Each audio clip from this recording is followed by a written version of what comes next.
नमस्कार बच्चों। आज हम क्लास 12 हिंदी गद्य खंड का जो लास्ट चैप्टर है आपका पार्ट 8, इसके दो टॉपिक हैं। एक तो श्रम विभाजन और जाति प्रथा, श्रम विभाजन और जाति प्रथा के बारे में। दूसरा है मेरी कल्पना का आदर्श समाज। इन दो टॉपिक को डॉक्टर भीमराव अंबेडकर जी ने लिखा हुआ है। यानी कि इस पाठ में जो डॉक्टर साहब के एक विख्यात भाषण एनिहिलेशन ऑफ कॉस्ट जो 1936 के समय उन्होंने लिखा हुआ था, जाति भेद का उच्छेद के दो प्रकरण के तौर पर है यह भाषण जो यहाँ पर उल्लिखित है। जाति पाति तोड़क मंडल लाहौर के वार्षिक सम्मेलन में 1936 के अध्यक्षीय भाषण के रूप में तैयार किया गया था अंबेडकर जी के द्वारा, परंतु इसकी क्रांतिकारी दृष्टि से आयोजकों की पूर्णतः सहमति न बन सकने के कारण सम्मेलन ही स्थगित हो गया। जिस सम्मेलन में उन्हें ये भाषण देना था वो सम्मेलन किसी कारणवश को स्थगित कर दिया गया। अंबेडकर ने इसे स्वतंत्र पुस्तिका के रूप में फिर आगे चलकर के प्रकाशित किया और वितरित किया, जो पर्याप्त लोकप्रिय हुई। तो उनका एक प्रकार का ये निबंध है, भाषण है, एक प्रकार का विख्यात भाषण जो उन्होंने लिखा था अध्यक्षीय भाषण के रूप में, लेकिन वो ना हो सका, फिर उन्होंने इसको प्रकाशित कर दिया। तो आज हम पहला टॉपिक आपके सामने अभी ले रहे हैं, श्रम विभाजन और जाति प्रथा। सभी जानते हैं कि डॉक्टर अंबेडकर जी निम्न जाति के थे, थोड़ी नीची जाति के। तो उनके जीवन में क्या क्या घटनाएं घटित हुई, कैसे कैसे जीवन उनका किन चरणों से गुजरा, तो उन्होंने यहाँ पर लिखा हुआ है। उस सब को इंगित करते हुए और समाज को सुधार के रूप में देखने के लिए, समाज को सुधारने के लिए उन्होंने क्या लिखा है। तो पहला टॉपिक जो लिखा है श्रम विभाजन और जाति प्रथा। देखिए लोग बागों की सोच क्या थी समाज की और हमारे अंबेडकर साहब की सोच क्या थी। डॉक्टर साहब लिखते हैं, वही वो अध्यक्षीय भाषण है ये। तो श्रम विभाजन और जाति प्रथा, इसमें लिख रहे हैं कि यह विडंबना की बात है कि इस युग में भी, आज के समय में भी, जब इतना सब कुछ परिवर्तन हो गया है, इस समय में भी जातिवाद के पोषकों की कमी नहीं है। इसके पोषक जो इसका पोषण करते हैं जातिवाद का कि नहीं जातिवाद होना चाहिए, हम एक साथ सब लोग नहीं रहेंगे, कई लोग निम्न जाति के हैं, हम लोग बड़ी जाति के हैं, तो नीची जाति वाले को हम कैसे छुए, उनके साथ में कैसे क्रियाकलाप करें, कई प्रकार से पोषण उसका करते हैं। आज भी लोग समर्थन करते हैं कि जातिवाद सही है। समर्थन का एक आधार यह कहा जाता है, अगर किसी से पूछा जाता है कि भाई जातिवाद क्यों आवश्यक है, इसका पोषक आप लोग पोषण करते हैं तो क्यों जरूरी है जातिवाद, तो कई लोग उसके समर्थन में कहते हैं कि आधुनिक सभ्य समाज कार्य कुशलता के लिए, यानी कि आधुनिक सभ्य समाज कार्य कुशलता के लिए श्रम विभाजन को आवश्यक मानता है। श्रम विभाजन को कार्य कुशलता के आधार पर, उसका कैसा कार्य है उसके आधार पर उनका विभाजन जरूरी है, आवश्यक है। और चूंकि जाति प्रथा जो है ये भी श्रम विभाजन का ही दूसरा रूप है। जाति प्रथा श्रम विभाजन का ही दूसरा रूप है, जिसको जो काम सौंप दिया उसके कारण उसकी जाति निर्धारित कर दी गई, इसलिए कोई बुराई नहीं है। तो जो जातिवाद का पोषण करते हैं तो ऐसे कई तरह के तर्क दे देते हैं वो कि जातिवाद बहुत जरूरी है। इस तर्क के संबंध में पहली बात तो यही आपत्तिजनक है, अंबेडकर साहब की सोचना है ये कि पहली बात तो यही आपत्तिजनक है कि जाति प्रथा है श्रम विभाजन के साथ साथ, जाति प्रथा श्रम विभाजन के साथ साथ श्रमिक विभाजन का भी रूप लिए हुए है। श्रमिक का विभाजन भी कर देती है ये जाति प्रथा। श्रम विभाजन निश्चित ही सभ्य समाज की आवश्यकता है, श्रम विभाजन होना चाहिए, सबको अलग अलग कार्य देने चाहिए, समाज की आवश्यकता है। परंतु किसी भी सभ्य समाज में, कोई भी सभ्य समाज है, उसमें श्रम विभाजन की व्यवस्था श्रमिकों का विभिन्न वर्गों में अस्वाभाविक विभाजन नहीं करती। श्रमिकों का विभाजन नहीं कर देना चाहिए। अगर किसी ने छोटा काम ले लिया कि चलो हम नाली साफ कर रहे हैं, हम सड़क साफ कर रहे हैं, तो उसको लोग गिरी दृष्टि से देखने लगे। ऐसा विभाजन नहीं होना चाहिए। इंसान सभी एक हैं, भली किसी को कार्य के रूप में, किसी का कोई कार्य है, किसी ने कोई कार्य ले लिया।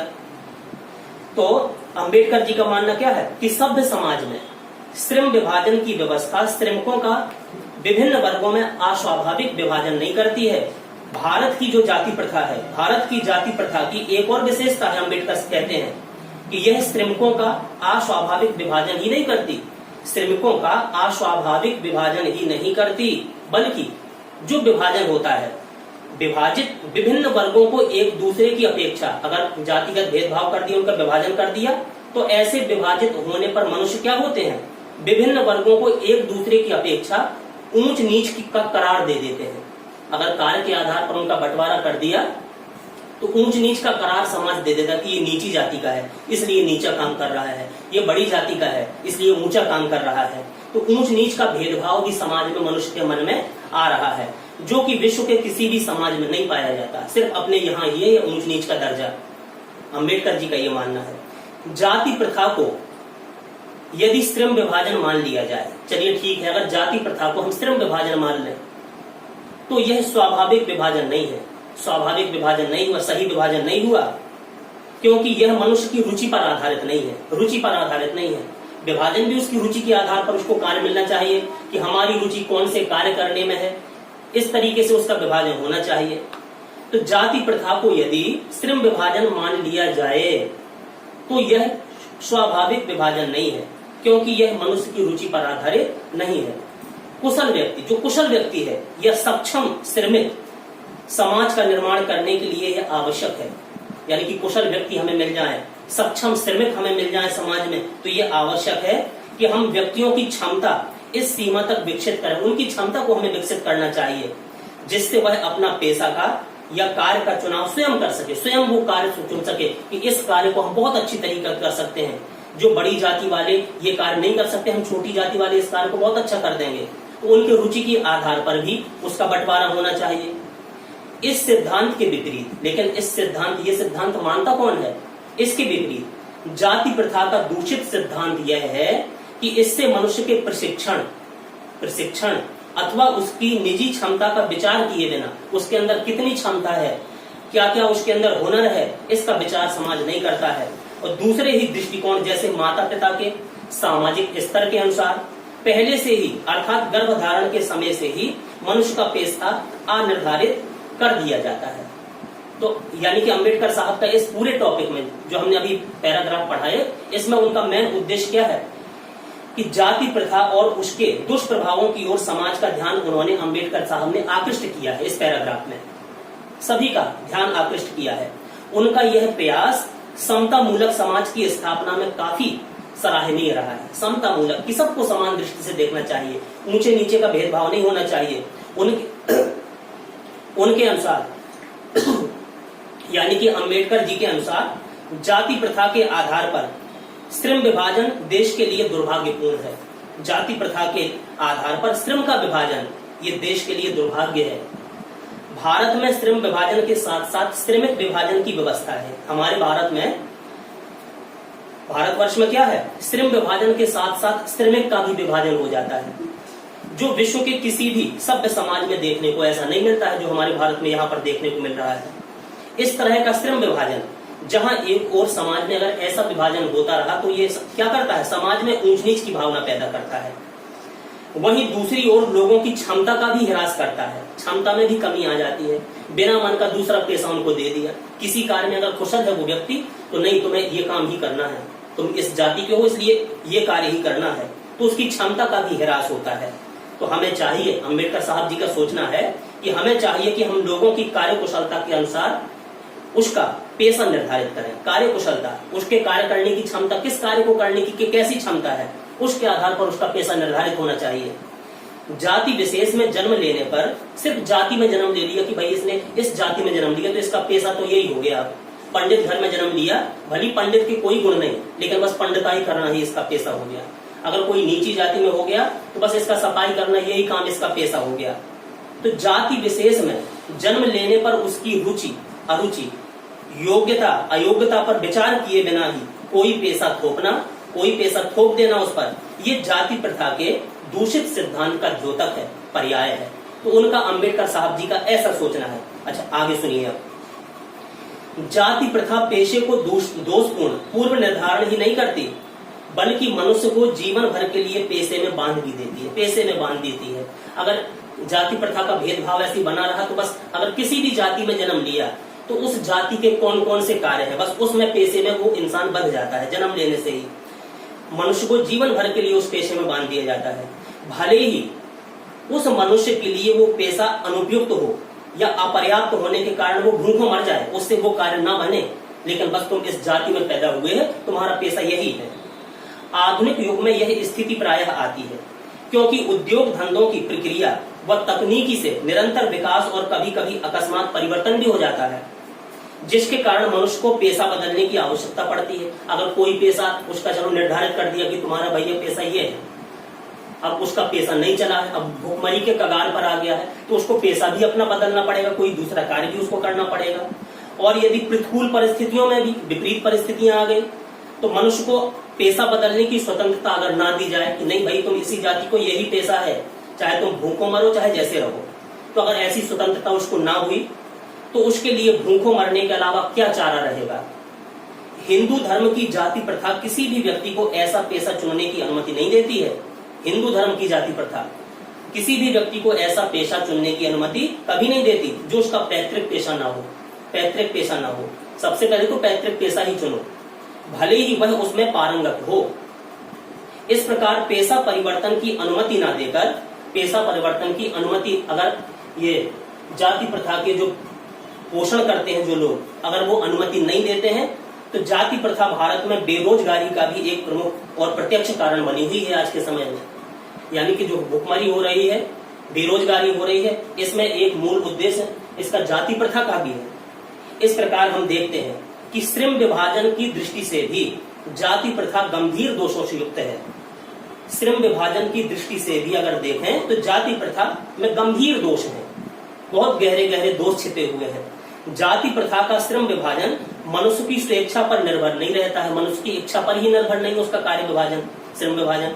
मनुष्य की व्यक्तिगत भावना तथा व्यक्तिगत रुचि का इसमें कोई स्थान अथवा महत्व नहीं है। उसकी रुचि भी किस क्षेत्र में जाने की रुचि है, लेकिन अगर जाति प्रथा चलती रही तो बेचारा वो पहुंच ही नहीं पाता है, तो बिना रुचि के ही उसको उधर काम करना पड़ता है। तो व्यक्तिगत भावना, व्यक्तिगत रुचि का कोई स्थान नहीं है अगर ये जाति प्रथा चलती रही। पूर्व लेख ही इसका आधार है। इस आधार पर हमें यह स्वीकार करना पड़ेगा कि आज के उद्योगों में गरीबी और उत्पीड़न इतनी बड़ी समस्या नहीं है कि गरीबी है और उत्पीड़न हो रहा है, इतनी बड़ी समस्या नहीं है जितनी कि बहुत से लोग निर्धारित कार्य को अरुचि के साथ केवल व्यवस्था पूर्वक आज कर रहे हैं कि हम इस जाति में पैदा हुए हैं तो हमारा काम तो भैया यही है। व्यवस्था पूर्वक यानी कि विवश हो जाते हैं वो कार्य करने के लिए, रुचि नहीं है फिर भी अरुचि के साथ वो कार्य करते हैं। ऐसी स्थिति अगर बनी रही हमारे समाज की तो स्वभावतः मनुष्य को दुर्भावना से ग्रस्त बना देगी। दुर्भावना से ग्रस्त रहकर टालू काम करने, अब उसका उस कार्य में रुचि नहीं है तो बिना मन के वो काम करेगा, वो काम करने के लिए प्रेरित करती रहेगी ऐसे ही काम करना है मुझे। ऐसी स्थिति में जहां काम करने वालों का ना दिल लगता हो, मन नहीं लगता हो और ना दिमाग ही उस तरफ लगता हो, तो कोई कुशलता कैसे प्राप्त की जा सकती है। अतः अम्बेडकर साहब जी का सोचना है कि यह निर्विवाद रूप से सिद्ध हो जाता है कि आर्थिक पहलू से भी जाति प्रथा हानिकारक प्रथा है। आर्थिक पहलू से भी हानिकारक है यह जाति प्रथा, क्योंकि यह मनुष्य की स्वाभाविक प्रेरणा, रुचि व आत्मशक्ति को दबा देती है और दबा करके उनमें अस्वाभाविक नियमों में जकड़कर उस इंसान को निष्क्रिय भी बना देती है, निठल्ला भी बना देती है। यानी कि अब इस पैराग्राफ को आपने सुना, पूरा सारांश सुन लीजिए। यानी कि अम्बेडकर साहब जी का यह मानना है कि जाति प्रथा पेशे की दूसरी बुराई यह है कि मनुष्य जीवन भर उस प्रथा से बंध जाता है। यदि किसी कारणवश वह अपने पेशे को छोड़ना चाहे या बदलना चाहे तो ऐसा करना उसके लिए संभव ही नहीं होता, फिर मुश्किल हो जाता है। ऐसी दोषपूर्ण व्यवस्था से समाज में भुखमरी फैलती है, बेरोजगारी फैलती है।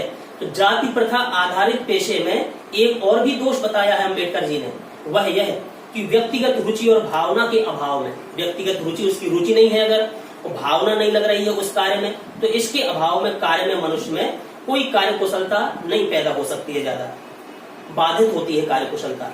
वह ऐसे कार्य को बोझ समझेगा जिसमें मन नहीं लगता तो वो बोझ समझेगा और टालू प्रवृत्ति उसमें आ सकती है, टालू प्रवृत्ति आ जाएगी। तो जाति विशेष के लोगों के प्रति घृणा का भाव रखने के पीछे एक कारण यह है कि जिन कार्यों को हिंदू समाज घृणा की दृष्टि से देखता है वे कार्य किसी जाति विशेष पर थोप दिए जाते हैं जबरदस्ती। फलस्वरूप उन कामों को करने वाली जाति समाज में हेय दृष्टि से देखी जाती है। तो ये तो अभी अम्बेडकर जी ने लिखा है श्रम विभाजन और जाति प्रथा के बारे में। अब दूसरा उनका जो टॉपिक है इसको और सुन लीजिए, मेरी कल्पना का आदर्श समाज, यानी कि उनके अनुसार समाज कैसा होना चाहिए, यानी कि उनकी इच्छा कैसे समाज का निर्माण करने के लिए है। सुनिए, अभी दूसरे टॉपिक का शुरू हो रहा है। जाति प्रथा के खेदजनक परिणामों की अभी नीरस गाथा आपने सुनी। सुनते सुनते आप लोग निश्चित ही ऊब गए होंगे अभी जाति प्रथा के बारे में सुनकर के। कह रहे हैं अम्बेडकर जी, यह अस्वाभाविक ही नहीं है। अतः अब मैं समस्या के रचनात्मक पहलू को लेता हूं कि क्या होना चाहिए समाज में। रचनात्मक पहलू को ले रहे हैं। मेरे द्वारा जाति प्रथा की आलोचना सुनकर आप लोग मुझसे यह प्रश्न पूछना चाहेंगे कि यदि मैं जातियों के विरुद्ध हूं, जातियों के विरोध में हूं, तो फिर मेरी दृष्टि में आदर्श समाज क्या है, कैसा समाज होना चाहिए आपकी दृष्टि से। अम्बेडकर जी कहते हैं कि मुझसे पूछना चाहेंगे लोग। ठीक है, यदि ऐसा पूछेंगे तो मेरा उत्तर क्या होगा। सुनिए अम्बेडकर जी का उत्तर, मेरा आदर्श समाज कैसा होगा। सुनिए, स्वतंत्रता, समता, भ्रातृता, भ्रातृता माने होता है भाईचारा, इस पर आधारित होना चाहिए समाज हमारा। क्या यह ठीक नहीं है कि भ्रातृता अर्थात भाईचारे में किसी को क्या आपत्ति होगी, सभी प्रेम पूर्वक भाईचारे के साथ रहेंगे, प्रेम भाव के साथ रहेंगे, तो बताइए किसी को आपत्ति होगी। तो ऐसा होना चाहिए। किसी भी आदर्श समाज में इतनी गतिशीलता होनी चाहिए कि जिससे कोई भी वांछित परिवर्तन समाज के एक छोर से दूसरे तक संचारित हो सके। यानी कि ऐसी समाज में ऐसी गतिशीलता भी हो कि कोई अच्छा कार्य अगर हो रहा है तो वो कार्य दूसरे स्तर तक भी पहुंच जाए, दूसरे छोर तक भी वो संचरित हो सके। ऐसे समाज के बहुविध हितों का सबका भोग होना चाहिए। बहुविध हितों में सबका भोग, यानी कि कोई भी अच्छा कार्य हो रहा है तो समाज के किसी भी जाति धर्म के लोग हों, सब प्रकार से सबके हितों को ध्यान में रख करके सबको वो कार्य करने चाहिए, सबको उसका भोग करना चाहिए और सबको उसकी रक्षा के प्रति सजग रहना चाहिए। कोई अच्छाई हो रही है तो उसकी रक्षा भी करना चाहिए, सजग रहना चाहिए। सामाजिक जीवन में अबाध संपर्क के अनेक साधन व अवसर उपलब्ध रहने चाहिए सभी के लिए, सभी के साथ एक सा व्यवहार होना चाहिए। अच्छा, देखिए अम्बेडकर जी की सोच क्या है। उनका मतलब यह है कि अभी जो मैंने कहा कि सबको एक साथ मिलकर के भ्रातृता यानी भाईचारे के साथ रहना चाहिए, तात्पर्य यह है कि दूध और पानी आपने देखा होगा, अगर दूध को पानी से मिला दे तो बिल्कुल एक हो जाता है, वो होमोजीनियस मिक्सचर, समांगी मिश्रण बन जाता है। यानी कि तो दूध और पानी के मिश्रण की तरह भाईचारे का यही वास्तविक रूप है, यही रूप है सच्चा भाईचारे का। और इसी का दूसरा नाम लोकतंत्र भी है। यही है हमारा सच्चा लोकतंत्र कि सभी भाईचारे की भावना के साथ रहें। क्योंकि लोकतंत्र केवल शासन की एक पद्धति नहीं है, सिर्फ शासन चलाना ये पद्धति नहीं है। लोकतंत्र जो हमारा है वो मूलतः सामूहिक जीवनचर्या को एक रीति तथा समाज के सम्मेलन अनुभवों के आदान प्रदान का नाम है। आदान प्रदान का नाम, अपना विचार आप दो, आपके विचार हम सुने, यानी कि सामूहिक जीवनचर्या हम सभी को जीनी चाहिए। एक दूसरे के अनुभवों का, सुझावों का आदर करना चाहिए, सभी को क्षमता की दृष्टि से देखना चाहिए। इसमें यह आवश्यक है कि अपने साथियों के प्रति श्रद्धा व सम्मान का भाव हो। जो आपके साथी है, संबंधी है, सबके साथ हमें श्रद्धा और सम्मान के साथ रहना चाहिए, सम्मान की भावना से सबको देखना चाहिए। तो बताइए, इसी प्रकार अगर भाईचारे के साथ सब रहेंगे अगर साथ में, तो इसमें बताओ किसी को क्या आपत्ति हो सकती है। तो मेरी समझ से, अम्बेडकर साहब की समझ से इस तरीके का समाज होना चाहिए। चलिए, दूसरी चीज उन्होंने बताई थी स्वतंत्रता। स्वतंत्रता भी मिलनी चाहिए। इसी प्रकार स्वतंत्रता पर भी कोई को क्या आपत्ति हो सकती है। गमनागमन की स्वाधीनता, गमन आगमन यानी कि आने जाने की स्वतंत्रता इंसान को होना चाहिए। जीवन तथा शारीरिक सुरक्षा, अपने जीवन की, अपने शरीर की सुरक्षा करना, ये भी होना चाहिए उसका अधिकार में। स्वाधीनता के अर्थों में शायद ही कोई स्वतंत्रता का विरोध करे, सब लोग स्वतंत्रता चाहते हैं कि हम स्वतंत्र रहें। इसी प्रकार संपत्ति के अधिकार, जीविका उपार्जन के लिए, उसको अपना भरण पोषण करने के लिए आवश्यक औजार सामग्री रखने के अधिकार, जिससे शरीर को हम स्वस्थ रख सकें, वो सब चीजें, इसके अर्थ में जो स्वतंत्रता पर कोई आपत्ति नहीं हो सकती है। यानी कि अपने हित के लिए हम कोई भी कार्य कर सकें, कोई भी चीज अपने पास रख सकें, तो ऐसी स्वतंत्रता अगर इंसान को मिलती है तो बताइए इसमें किसी को क्या आपत्ति हो सकती है।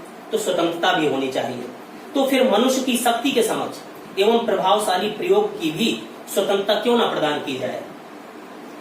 यानी कि जो अभी ये पैराग्राफ आपने सुना, इसमें अंबेडकर साहब जी का कहने का मतलब क्या है, यानी कि उनके अनुसार जो आदर्श समाज है, मेरी कल्पना का आदर्श समाज उसको कहेंगे, सुन लीजिए फिर से, जो स्वतंत्रता, समता और भाईचारे पर आधारित हो। स्वतंत्रता, समता और भाईचारे पर आधारित हो।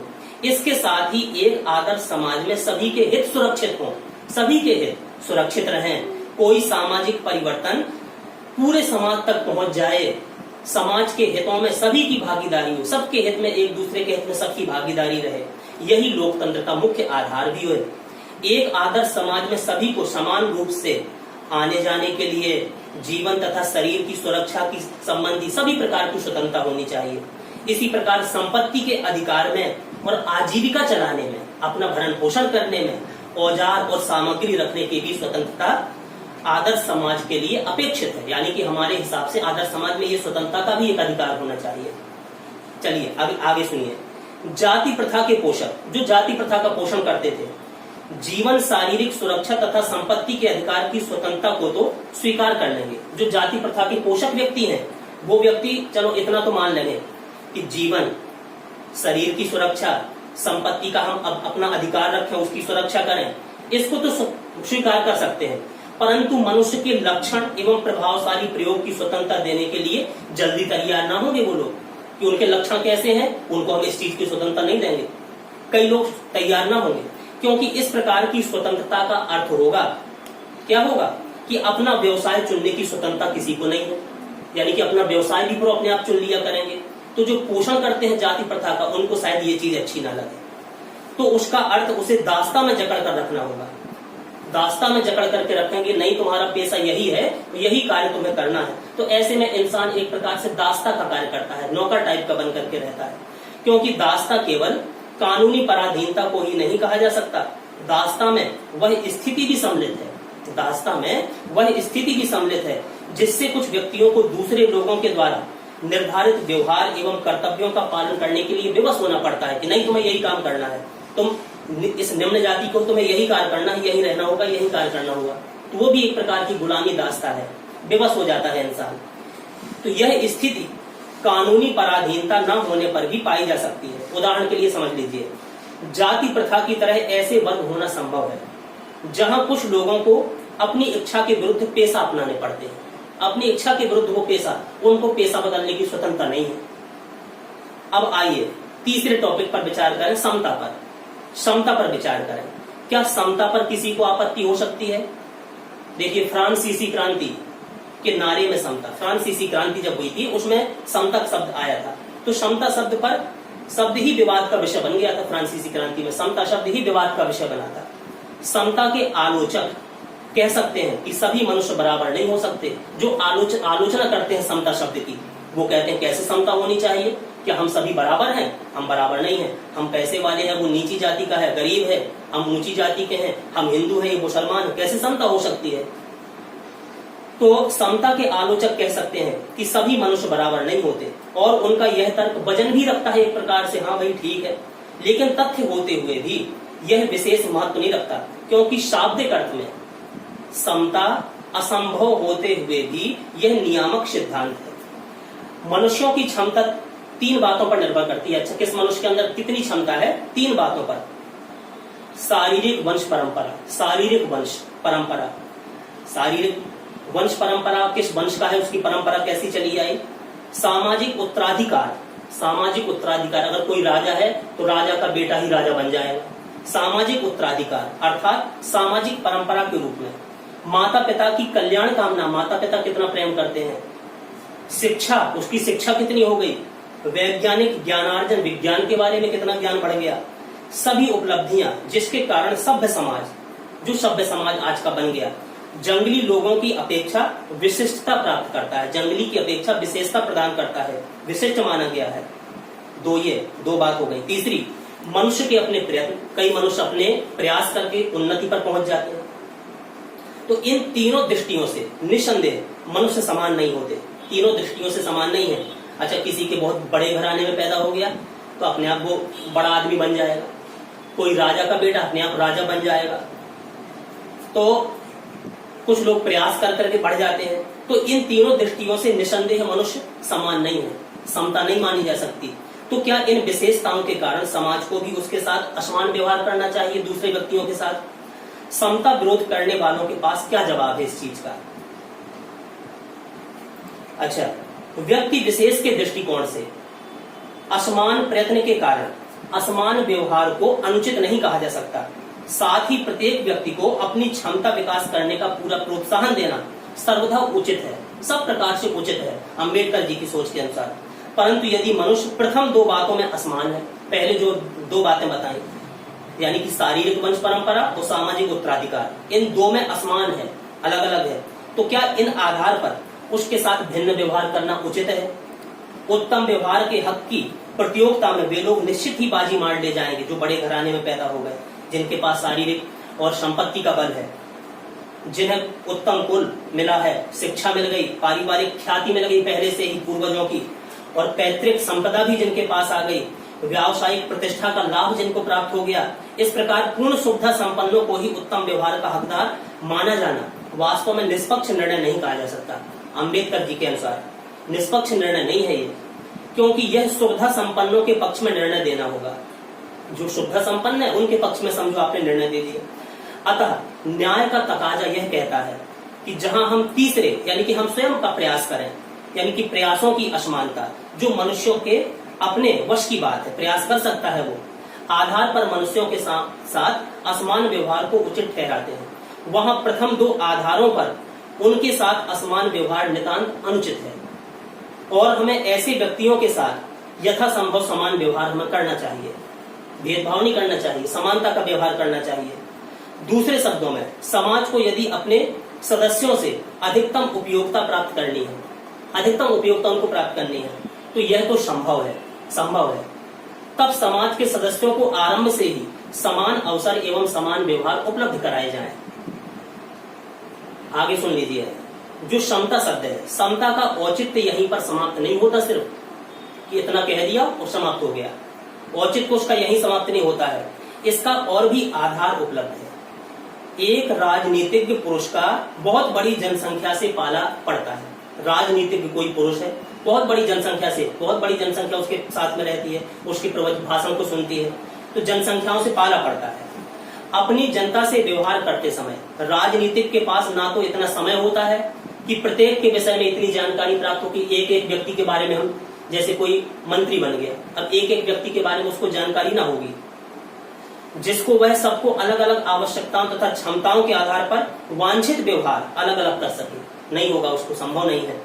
वैसे भी आवश्यकताओं और क्षमताओं के आधार पर भिन्न व्यवहार कितना भी आवश्यक और औचित्यपूर्ण क्यों न हो, लेकिन मानवता के दृष्टिकोण से, मनुष्यता के दृष्टिकोण से समाज दो वर्गों व श्रेणियों में नहीं बांटा जा सकता। समाज को दो वर्ग में हम नहीं बांट सकते। ऐसी स्थिति में राजनीतिज्ञ को अपने व्यवहार में एक व्यवहार्थ सिद्धांत की आवश्यकता रहती है, और यह व्यवहार्थ सिद्धांत यही होता है कि सब मनुष्यों के साथ समान व्यवहार किया जाए। कैसा भी व्यक्ति हो, गरीब हो, बड़ा आदमी हो, नीची जाति का हो, बड़ी जाति का हो, सबके साथ समान व्यवहार किया जाए। राजनीतिज्ञ यह व्यवहार इसलिए नहीं करता कि सब लोग समान होते, बल्कि इसलिए कि वर्गीकरण एवं श्रेणीकरण संभव होता है। इस प्रकार समता यद्यपि काल्पनिक जगत की वस्तु है, फिर राजनीतिज्ञ को सभी परिस्थितियों को दृष्टि में रखते हुए उसके लिए यही मार्ग भी रहता है, क्योंकि यही व्यावहारिक है और यही उसके व्यवहार की एकमात्र कसौटी भी है। तो अभी आपने ये सुना कि यानी कि अंबेडकर जी ये चाहते हैं, मैं सार फिर सुन लीजिए, कि आदर्श समाज में व्यक्ति विशेष के दृष्टिकोण के आधार पर जाति विशेष के संबंध में दी गई राय, अगर जाति विशेष के संबंध में राय देते हैं तो सर्वथा अनुचित कही जाएगी। मात्र पुश्तैनी पुरखों के पास अगर ऐसी चीज रही तो मात्र पुश्तैनी धन संपत्ति और व्यावसायिक प्रतिष्ठा के आधार पर, उसकी प्रतिष्ठा के आधार पर योग्यता का आंकलन उचित नहीं ठहराया जा सकता, क्योंकि माता पिता की संपन्नता किसी के वश की बात नहीं है। माता पिता संपन्न तो वो भी संपन्न बना रहेगा आगे चल करके। अतः मनुष्य के व्यक्तिगत प्रयास, उसका स्वयं का कितना प्रयास है, जो कि उसके वश की बात है, को ही योग्यता का आधार मानना न्याय संगत है और व्यावहारिक है। यही नहीं, समता का व्यवहार एक राजनीतिज्ञ के लिए अत्यंत आवश्यक होता है। समय के अभाव और व्यस्त कार्यक्रमों के चलते हुए उसके द्वारा समाज को विभिन्न वर्गों में बांट देना कतई न्याय संगत नहीं ठहराया जा सकेगा। अतः एक सफल राजनीतिज्ञ को भी परिस्थितियों को ध्यान में रखते हुए आदर्श व्यवहार करना चाहिए। तो ये आपने दोनों टॉपिक अभी सुने, श्रम विभाजन और जाति प्रथा और मेरी कल्पना का आदर्श समाज, जो उनके अंबेडकर साहब जी के अध्यक्षीय भाषण में कहे गए थे, लिखा हुआ था। तो उनके विचार क्या थे अभी आप सभी ने सुने। संभवतः आपको थोड़ा बहुत समझ में आया होगा। इसको बार बार सुनिए। धन्यवाद।